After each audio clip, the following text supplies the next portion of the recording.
El cáncer de vulva representa el 0.3% de todos los casos nuevos de cáncer en los Estados Unidos. Esto nos indica una tasa de 2.6 por cada 100.000 mujeres afectadas por año. En los últimos años se ha visto un incremento en la incidencia de esta patología, sobre todo en mujeres jóvenes y perimenopáusicas. Entre los factores de riesgo asociados a esta patología se encuentran la edad avanzada, infección por virus de papiloma humano, tabaquismo, afecciones inflamatorias de la vulva, infecciones recurrentes, radiación pélvica previa e inmunodeficiencia. El carcinoma de células escamosas representa el mayor porcentaje del cáncer de vulva, mientras que el carcinoma de células basales, la enfermedad de Payet extramamaria y el melanoma de vulva comprenden los subtipos menos comunes. Anatómicamente hablando, la vulva está delimitada anteriormente por el monte de Venus, posteriormente por el ano y lateralmente por los pliegues labiocrurales. Esta comprende los labios mayores, menores, clítoris, el vestíbulo vaginal y glándulas asociadas o glándulas de Bartolino. El drenaje linfático de la vulva está compuesto por los conductos linfáticos inguinofemorales y en segunda instancia por la región ilíaca interna y externa. La mortalidad en este cáncer, como en otros tumores, está relacionada con el tipo histológico y el estadio clínico en el que se inicia el tratamiento. En el cuadro clínico, el principal síntoma por el cual las pacientes acuden a consulta es el prurito exacerbado, el cual es de carácter crónico y las mismas pacientes refieren haber tratado de disminuir mediante el uso de fármacos tópicos o antibióticos, sin éxito alguno. Otro motivo de consulta es la sensación de cuerpo extraño o dolor al momento de las relaciones sexuales. La misma paciente, mediante autoexploración, puede llegar a detectar cualquier cambio morfológico en sus genitales. Si la lesión llega a presentar un carácter ulceroso, al momento de generar pus puede llegar a generar una descarga maloliente, la cual es comúnmente referida por las pacientes. Cuando se acude por sangrado anormal, es necesario corroborar por exploración física el origen real del sangrado, ya que el cáncer de vulva, a diferencia del cáncer de vagina o cervicuterino, es común una hemorragia sin la necesidad de relaciones sexuales. La exploración física debe incluir las estructuras de la vulva e ingles, así como vagina y cérvix. Un listado de la sintomatología del cáncer de vulva es el prurito crónico, hemorragia vulvar, dolor o secreción, disuria, bulto o masa regional a manera de úlcera, verruga, leucopaquia o carnosa.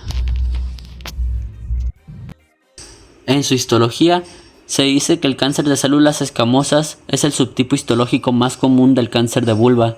Representa el 90% de todos los casos. Las lesiones precursoras a este se subdividen en dos categorías: las neoplasias intraepiteliales vulvares de tipo habitual dependiente, por sus siglas UBIN, y las de tipo diferenciado independiente, por sus siglas DEBIN. Las primeras afectan a pacientes más jóvenes y tienen menos probabilidad de progresar en comparación con el otro subtipo. Se asocian fuertemente con antecedentes de tabaquismo y en concreto representan el 40% de los cánceres de células escamosas. Se asocian más a los tipos basaloide y verrugoso. Por otro lado, las de tipo diferenciado independiente surgen principalmente de dermatosis crónicas, siendo el líquen escleroso y el líquen plano las más comunes. Se asocian más al tipo queratinizado. Presentan una tasa más alta de transformación maligna y representan del 60 al 80% de los cánceres de células escamosas. Otro subtipo histológico es la enfermedad de Payet, la cual es una neoplasia maligna de la piel que afecta principalmente a las glándulas apócrinas. El 65% de los casos ocurre en la vulva y se presenta como un adenocarcinoma intraepitelial con células de Payet que surge del interior de la epidermis y se extiende hacia el epitelio de los apéndices cutáneos adyacentes.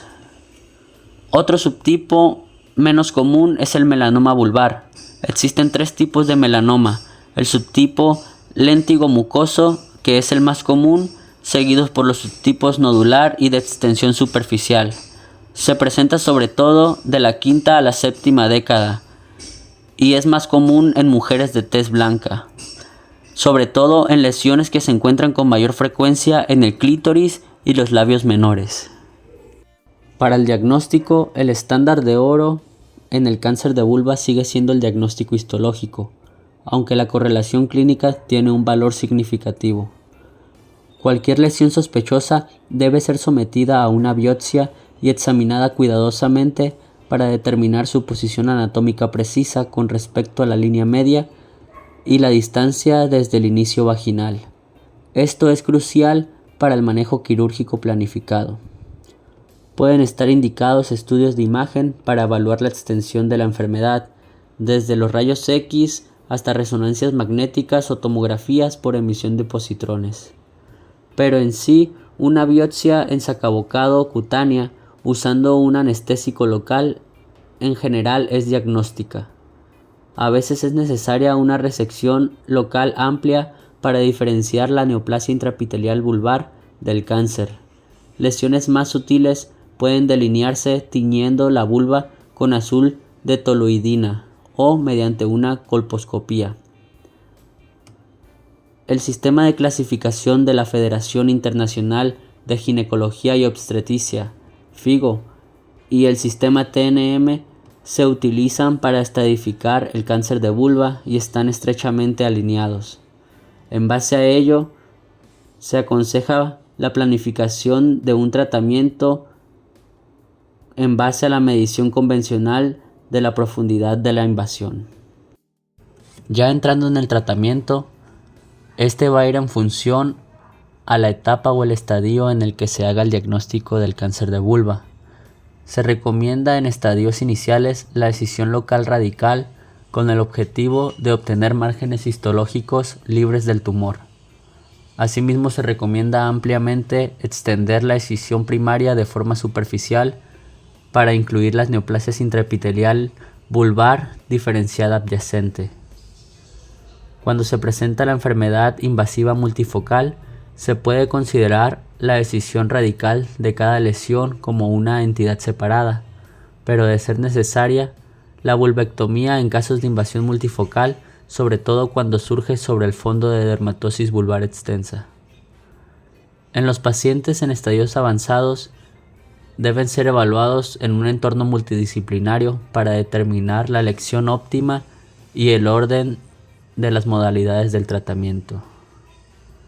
Para el manejo de la ingle, se debe realizar una evaluación quirúrgica bilateral para tumores no lateralizados. Para tumores mayor o igual a 4 milímetros y o en caso de enfermedad invasiva multifocal, es obligatoria la linfadenectomía inguinofemoral mediante incisiones separadas.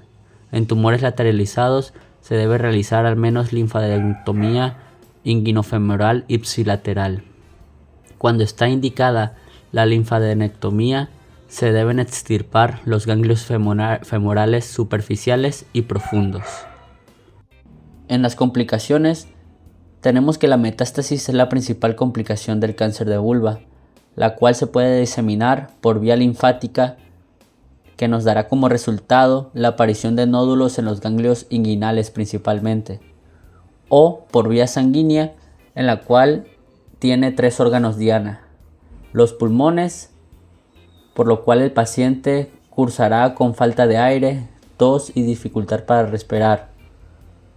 El siguiente es el hígado, lo cual nos dará síntomas hepáticos como la ictericia. Y por último, puede metastizar a hueso, por lo cual los pacientes pueden presentar fracturas.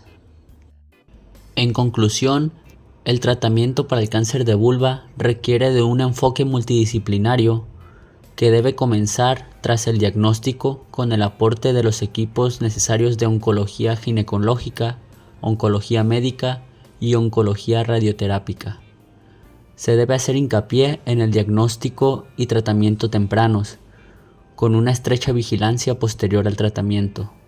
Se debe alentar a las pacientes a recibir la vacuna contra el VPH en una etapa temprana de su vida para reducir el riesgo general de contraer este virus y asimismo reducir el riesgo de contraer cáncer de vulva dependiente del virus del papiloma humano.